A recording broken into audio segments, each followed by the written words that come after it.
Live हैं। आदाब, मैं मोहम्मद अम्मार ख़ान और चंडीगढ़ से हम आए हैं उत्तराखंड का ये ऐतिहासिक गुरुद्वारा है, गुरुद्वारा नानक मत्ता साहिब। अगर आप फ्रेम में देख रहे हैं तो ये मेन गेट पर हम खड़े हैं और इसका इतिहास बड़ा दिलचस्प है। और यहाँ NRI, पंजाब और तमाम देश के और विदेशों से लोग श्रद्धालु यहाँ पहुँचते हैं। और आज इतवार का दिन है तो अभी काफ़ी यहाँ संख्या में श्रद्धालु आए हुए हैं। हमारे साथ हैं मुख्य ग्रंथी जसवंत सिंह, जो आज जिन्होंने अपना कीमती समय हमें थोड़ा दिया है। 15-20 मिनट का हम ये लाइव कर रहे हैं ताकि जो हमारे पंजाब और अलग अलग स्टेट से लोग जुड़े हुए हैं वो इस गुरुद्वारे का दिलचस्प इतिहास जान लें।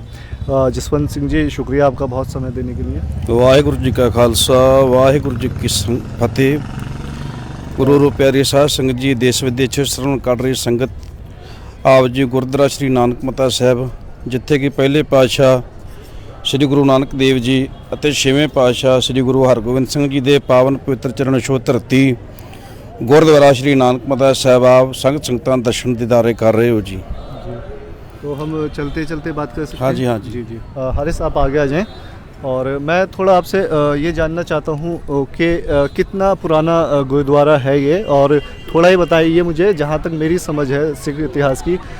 ये नानक मत्ता साहिब जो गुरुद्वारा है किसके नाम पे है? जो पहले गुरु हैं गुरु नानक देव जी, उन्हीं के नाम पर। जो गुरुद्वारा जो है यहाँ का नाम, पहले सिद्ध योगी यहाँ पे आया करते थे। इस जगह का नाम गोरख माता था। पहले गोरख माता था। गोरख माता, इस जगह का नाम पहले गोरख माता था जी। जब तीसरी उदासी में गुरु नानक देव जी संगतों को तारते हुए इस स्थान पर पहुँचे तो इस स्थान का नाम नानक मत्ता रखा गया। नानक जब से गुरु नानक देव जी आए तो इस जगह का नाम गुरु नानक मत्ता साहिब पड़ गया। ये बड़ा दिलचस्प बात कही कि जो उधम सिंह नगर के लोग हैं शायद उन्हें भी नहीं पता होगा कि इसका पहले नाम गोरख माता था, और आज इन्होंने बताया। उसके बाद जब पहले गुरु जो हैं गुरु नानक देव जी यहाँ आए तो उसका नाम नानक मत्ता पड़ गया। इस धरती से आवाज़ आई, जो पावन धरती का आप दर्शन कर रहे हो, इस धरती से आवाज़ आई थी कि नानक मत्ता, नानक मत्ता, नानक मत्ता। ये पहला वो है जब आप जूते उतारते हैं तो ये एक पानी, इसको क्या बोलते हैं? गंगा, चरण गंगा। तो यहाँ मतलब जो पैर हैं उनमें जो धूल है वो रह जाए, यानी कि अंदर जो एक पैर धो के। मुझे थोड़ा, मैं यहाँ आ रहा था तो एक हमें गेट पड़ा नवाब मेहंदी हसन का, तो मैं थोड़ा वो जानना चाह रहा था आपसे कि उसका क्या इतिहास है यहाँ पर। जो मेहंदी हसन की पत्नी थी उसके कोई औलाद नहीं थी। अच्छा। तो जहाँ पर वो झाड़ू पोछा करा करते थे अच्छा। बाबा अलमस्त जी। तो जो मेहंदी हसन जी की पत्नी थी उसने पूछा कि ये किसका स्थान है। जी। तो उस टाइम उन्होंने बोला कि ये गुरु नानक देव का पावन स्थान है। तो वो भी उनको देख के, बाबा अलमस्त जी को देख के झाड़ू पोछा करने लगी। उनको टीवी की बीमारी भी थी। फिर गुरु साहब ने कृपा करी, उनकी टीवी की बीमारी भी इस स्थान से सही हुई। उसके बाद सतगुरु ने उनको यहाँ से बच्चे की भी दात दी थी। इसी स्थान से उसको बच्चे की भी दात मिली थी। जो उनकी औलाद नहीं थी तो वो फिर उनको यहाँ से उनको औलाद हुई। तो एक जो वो गेट बनाया है इसी याद में है वो नवाब मेहंदी हसन का। जब आप थोड़ा यहाँ से खटीमा की तरफ आते हैं यहाँ तो एक गेट पड़ता है। वो गेट तो उनके नाम की यात्रु निवास सराय बनाई गई है। जो यहाँ के सेवादार हैं अच्छा। उनके नाम से यहाँ की सराय बनाई गई है। उस सराय में जो यहाँ के सेवादार हैं वो सराय में रहते हैं। उनके जो मेहदी नवाब अली खां के नाम से उनकी सराय बनी हुई है। उसमें सभी सेवादार जो गुरुद्वारा साहब में कार्य करते हैं उनकी सराय बनाई हुई है उनके नाम से। जसवंत सिंह जी, मैं ये थोड़ा ये और जानना चाहता हूँ, और मतलब क्या दिलचस्प इतिहास है जो लोग दूर से आते हैं, जैसे रीठा साहिब के जो वो हैं वो बीठे हैं, और यहाँ का एक क्या ऐसा इतिहास है जो लोग दूर से आते हैं जो बड़ा प्रसिद्ध है? यहाँ का मेन इतिहास आप देख रहे हो, जो पीपल साहब का पेड़ है, ये जो हम आप लोग फ्रेम में देख रहे हैं पीपल साहिब का पेड़, ये लगभग 300-400 साल पुराना पेड़ है जी। अच्छा। यहाँ पे गुरु नानक देव जी आते हैं तो इस जगह पे जंगल हुआ करता था। अच्छा। तो गुरु नानक देव जी साथ में बाला मर्दाना जी थे। यहाँ बैठ के उन्होंने अपने कीर्तन भक्ति करी। तो ये कई सालों से सूखा हुआ पेड़ था, जो पीपल का पेड़ जो आप देख रहे हैं, ये कई सालों से सूखा हुआ था। जो गुरु नानक जी ने यहाँ बैठ के भजन बंदगी की तो सतगुरु की अपार कृपा से जी पीपल का पेड़ जो कई सालों से सूखा हुआ था, गुरु नानक के चरण पड़ते जी हरा भरा हो गया। ये पेड़ जो है हरा भरा हो गया और ये इसका जो इतिहास है 300 या 400 साल पुराना है। तो ये जो अभी यहाँ दिख रहे हैं, श्रद्धालु आते हैं, तो क्या इसकी पेड़ की अभी क्या मान्यता है? लोग दर्शन करने आते हैं, चढ़ावा होता है थोड़ा दर्शन करने आते हैं। जब ये गुरु नानक देव जी यहाँ पे दर्शन करने आए, यहाँ पे गुरु नानक देव जी बैठे, तो ये पीपल का पेड़ जो सूखा हुआ था, जो गुरु नानक देव जी के चरण पड़ते हरा भरा हो गया। जो सिद्ध योगी यहाँ पे थे, जो पहाड़ से आके यहाँ अपनी तंत्र मंत्र की शक्तियाँ से लोगों को अपने बहकावे में लाया करते थे, जो उस समय से पेड़ सूखा हुआ था। जब गुरु नानक देव जी के यहाँ पे चरण पड़ते हैं तो ये पेड़ हरा भरा हो जाता है और सिद्ध योगी जो है वो उस चक्कर में पड़ जाते हैं। ये कई सदियों से सूखा हुआ पेड़ है, ऐसा कौन सा पीर फकीर यहाँ पे आके बैठ गया जिसके चरण पड़ते ये पेड़ हरा भरा हो गया। अच्छा। सिद्ध योगियों ने अपनी शक्ति से इस पेड़ को हवा में उड़ा दिया, पेड़ को हवा में उड़ा दिया, जो कि जमीन से 5-6 फुट ऊंचा है। अच्छा अच्छा। जमीन का लेवल आप वो देख रहे हो उस साइड में, ये जमीन से ऊंचा है ये पेड़। जमीन से ऊंचा था। पहले लोग तो इस पीपल के पेड़ के नीचे से, जड़ों के नीचे से आर पार हो जाया करते थे, अच्छा इतना ऊंचा पेड़ था। अच्छा। फिर यहाँ मिट्टी का भराव पड़ा, जो मिट्टी का लेवल है वो बहुत नीचा है यहाँ से, क्योंकि हम अभी देख रहे हैं ऊंचाई पे हैं। ऊंचाई पे है। जो मिट्टी का लेवल है लगभग जमीन का लेवल यहाँ से 5-6 फुट नीचा है। तो ये सिद्ध योगियों ने इसको अपनी अवैध शक्ति से हवा में उड़ा दिया था। अच्छा। फिर गुरु नानक देव जी अपना मुबारक पंजा करा कि कहाँ जा रहे हो, रुक जाओ, आपकी तो रहती दुनिया तक लोग दर्शन करेंगे। अच्छा। इस पीपल साहब का ये इतिहास है, लोग दूर दूर से देशों विदेशों से इस पीपल साहब को देखने के लिए स्पेशल आते हैं कि अब भी खड़ा है। और हम देख रहे हैं काफ़ी, मतलब यहाँ जो इसकी हवा है बड़ी मतलब ठंडी है। और एक जो क्योंकि आज गर्मी हो रही है थोड़ी, अभी बाहर थे तो थोड़ा गर्म लग रहा था, यहाँ के बड़ा एक सुकून सा मिल रहा है। और ये मुझे ये बताइए, आज रोज़ाना इस तरीके से श्रद्धालु को की भीड़ रहती है या आज संडे है तो थोड़ा? संगत तो लगभग यहाँ पे रोज ही आती है और संडे का छुट्टी का दिन होने के कारण संगत थोड़ी ज़्यादा आती है। स्कूलों में भी छुट्टी होती है, सरकारी छुट्टी होती है, इसलिए संगत संडे को थोड़ी ज़्यादा आती है। संगत तो लगभग रोज आती है, लेकिन संडे को संगत ज़्यादा आती है। तो मैं जसवंत सिंह जी, आपका ये तो चलिए आपने गुरुद्वारे का इतिहास बड़ा दिलचस्प बताया, एक पेड़ का, और एक ये जो मुझे अच्छा लगा कि आपने बताया गोरख माता के नाम से था ये। लेकिन जब गुरु नानक देव, श्री गुरु नानक देव जी यहाँ आए तो उनके नाम से हुआ। सिद्धों ने कहा कि तुम चले जाओ, ये धरती हमारी है। अच्छा। गुरु नानक देव जी को सिद्धों ने बोला कि आप यहाँ से चले जाओ, ये धरती हमारी है। आप एक लफ्ज बोल रहे हैं बार बार, सिद्धो सिद्धो, ये कौन मतलब होते थे सिद्ध जोगी? ये मतलब थोड़ा मुझे इनके बारे में बताइए। ये योगियों में आते थे। इनका सिद्धों का जो गुरु था उनका नाम गोरखनाथ था। अच्छा अच्छा। गोरखनाथ से इस जगह का नाम जो है गोरखनाथ, गोरखमता था। अच्छा। उनके गुरु ने अपने नाम से ही इस जगह का नाम जो गोरखमता रखा हुआ था। और सिद्ध योगी जो थे, जो जोगी है आजकल, पहले भी जोगी हुआ करते हैं, इस टाइम में भी जोगी जो कानों में मुंद्रा डाल लेते थे, अपने शरीर पे भस्म मल लेते थे, वो राख मल के अपने तंत्र मंत्र शक्तियों से अपने लोगों को अपने बहकावे में लाके उनसे गलत सीधे काम करवाया करते थे। उस टाइम पर गुरु नानक जब जी धरती को तारते तरते यहाँ पे आए, तब सिद्ध योगियों की यहाँ पे गोष्ठ हुई। सिद्ध योगियों से गुरु नानक की बहस हुई। गुरु साहब जी को बोलने लगे, आप यहाँ से चले जाओ, हम तो आपसे पहले के रहते हैं, ये धरती हमारी है। गुरु नानक देव जी ने बोला, धरती ना हमारी है ना आपकी है, ये अकाल पुरख की धरती है, वाहिगुरु की धरती है, ना हमारी है ना आपकी है। फिर बहुत ज्यादा बहस हुई। सिद्ध योगियों ने कहा हम धरती से पूछ लेते हैं ये धरती किसकी है। फिर सिद्ध योगियों ने अपने एक गड्ढा खोदा, उसमें एक अपने बच्चों को सिखलाया कि हम धरती से पूछेंगे तो हम कहेंगे धरती माता किसकी है। तो बच्चों को कह दिया कि तुम आवाज देना कि मैं सिद्धों की धरती हूँ, सिखोगी तो ये धरती बोली की धरती हूँ, ऐसी गोरखमते की धरती हूँ। अच्छा अच्छा अच्छा। तो बच्चे को एक गड्ढा खोद को उसमें बैठा दिया गया। फिर सिद्ध योगियों ने पूछा कि धरती माता तो किसकी है। फिर बच्चे ने अंदर से आवाज दी गड्ढे से कि मैं सिद्ध योगियों की धरती हूँ, इस जगह का नाम गोरखमता है। अच्छा। धरती ने आवाज दी उस वक्त, बच्चे ने आवाज दी, धरती ने बल्कि बच्चे ने आवाज दी कि मैं सिद्ध योगियों की धरती हूँ।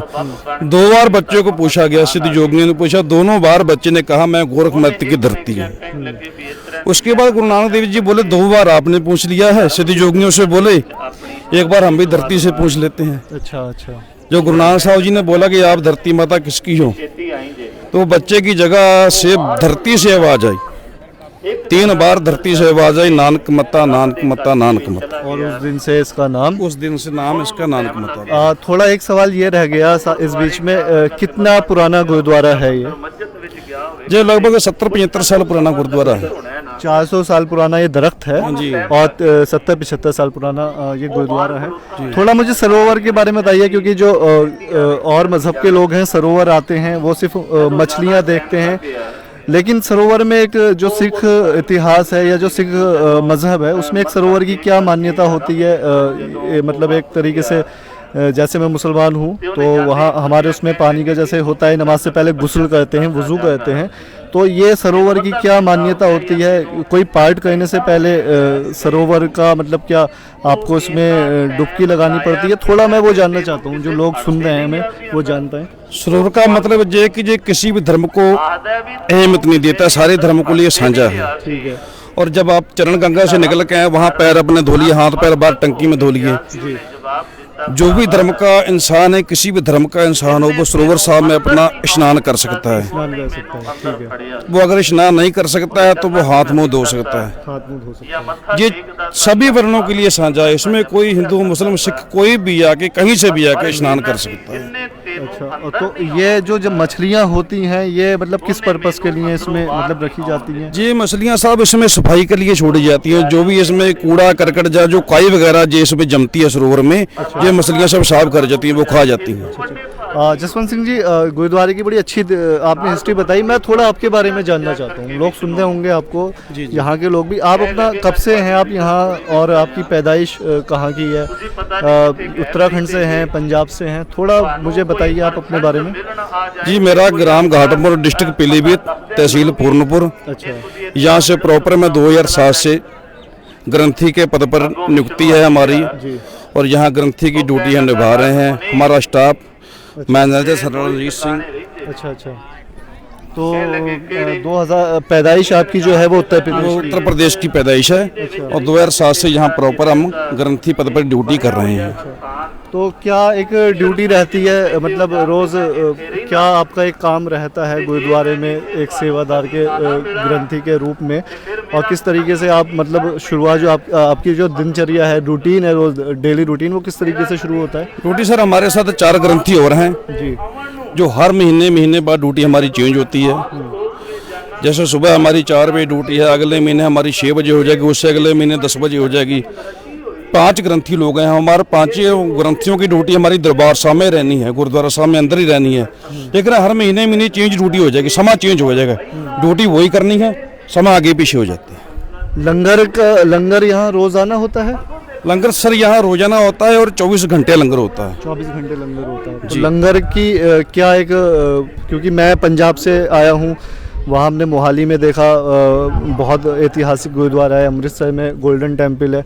तो लंगर जो एक पूरा खाने का होता है, पूरी प्रोसेस एक जगह सेम होती है, ठीक है? किसी को मना ही नहीं है, कोई भी आए एहतराम के तौर पे कपड़ा ढके सिर पे। तो यहाँ पे रोज़ाना मतलब कितने लोग हैं अमूमन जो यहाँ लोग लंगर जो है वो छकते हैं और खाना खाते हैं? लंगर सर यहाँ रोज की जो प्रतिक्रिया लगभग 5 से 6 हज़ार श्रद्धालु रोज लंगर छकता है। 5-6 हज़ार रोजाना? और जैसे आप संडे का दिन देख रहे हो, 8-10 हज़ार लोग तक हो जाते हैं। अच्छा अच्छा। रोज की दिनचर्या जेल प्रॉपर चलती आ रही है।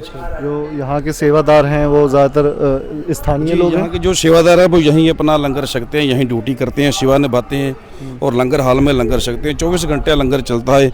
सेवादार जो श्रद्धालु हैं दिन में 2 बार 3 बार जितनी मर्जी लंगर छक सकते हैं। आखिरी चीज़, आपको लाइव काफ़ी लोग सुनने होंगे, पूरे तमाम दुनिया के लोगों से आप क्या अपील करना चाहते हैं? हम पवित्र जगह पे खड़े हैं, गुरु नानक देव जी जो सिख इतिहास के पहले गुरु हैं, और देश में इस वक्त जो हाल चल रहे हैं वो आपको पता है। तो आप जसवंत सिंह जी पूरी दुनिया के लोगों से क्या एक अपील करना चाहते हैं जो लोग सुन रहे हैं आपको?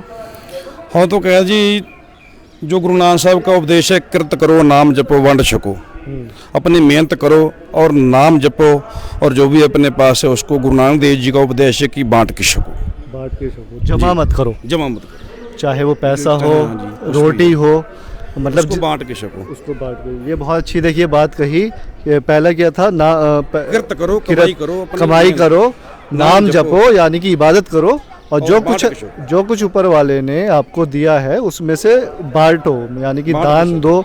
अगर आपके पास जो हैसियत है 10 रुपए हैं तो उसका एक आधा तिहाई हिस्सा, 2/3 हिस्सा गरीबों लंगर में डालो, जो लंगर में डालो। गरीब ना अमीर सकते हैं उस लंगर में आप डालो। ये बहुत अच्छी बात है। ये पूरा मतलब निचोड़ जो है ना ज़िंदगी का, वो यही है। तो ये जसवंत सिंह जी को आप सुन रहे थे फ्रीडम टीवी पर। और एक चीज़ बड़ी अच्छी, 2 चीज़ें मुझे जो लगी कि मुझे भी नहीं पता था कि यहाँ पे जो ये गोरख माता के नाम से पहले था, गुरु नानक देव जी के आने से पहले, लेकिन जब ज़मीन ने कहा तो जिस तरीके से उन्होंने बताया तब से इसका नाम नानक मत्ता साहिब हो गया। और दूसरी चीज़, ये जो आप हरी सकबार पीपल दिखा दें, ये पीपल का पेड़ है 400 साल पुराना, और जिस वक्त ये अभी आप देखेंगे सीढ़ियाँ हैं, ये ऊंचाई पर हैं, तो ये जो पेड़ है ये आधा ज़मीन में और आधा हवा में है। तो ये बड़ा दिलचस्प इतिहास है। यहाँ लगातार आपको देख के लग भी रहा होगा ये पेड़ कितना पुराना है। तो आप, ये उत्तराखंड का डिस्ट्रिक्ट है उधम सिंह नगर, और उधम सिंह जो थे एक बहुत बड़े फ्रीडम फाइटर गुजरे हैं, और उन्होंने जलियांवाला बाग का बदला लेने के लिए 23 साल इंतज़ार किया था, और लंदन जाके जो अंग्रेज़ थे उनको कहते हैं हत्या की थी जलियांवाला बाग के बाद। तो ये जो एक उत्तराखंड का ज़िला है उधम सिंह नगर, यहाँ जो सिखों का योगदान है वो बहुत ज़्यादा रहा है। ये पूरा बंजर एरिया था, और यहाँ सिख लोग आए पार्टीशन के बाद, और उन्होंने यहाँ खेती करी, और काफ़ी यहाँ सिख समुदाय काफ़ी है। यहाँ सिताईगंज, खटीमा और रुद्रपुर, गदरपुर, बासपुर, यहाँ सिख बेल्ट काफ़ी है। तो हमें लगा कि हम आए हैं तो ये ऐतिहासिक जगह आपको दिखा दें, और जसवंत सिंह को आप ये लाइव सुन रहे थे। बाकी मैं आपको एक बार फिर शुक्रिया कहता हूँ, आपने अपना कीमती टाइम हमें दिया। बाकी कैमरामैन हारिस के साथ मैं मोहम्मद अम्मार खान, नानक मत्ता साहिब, उत्तराखंड।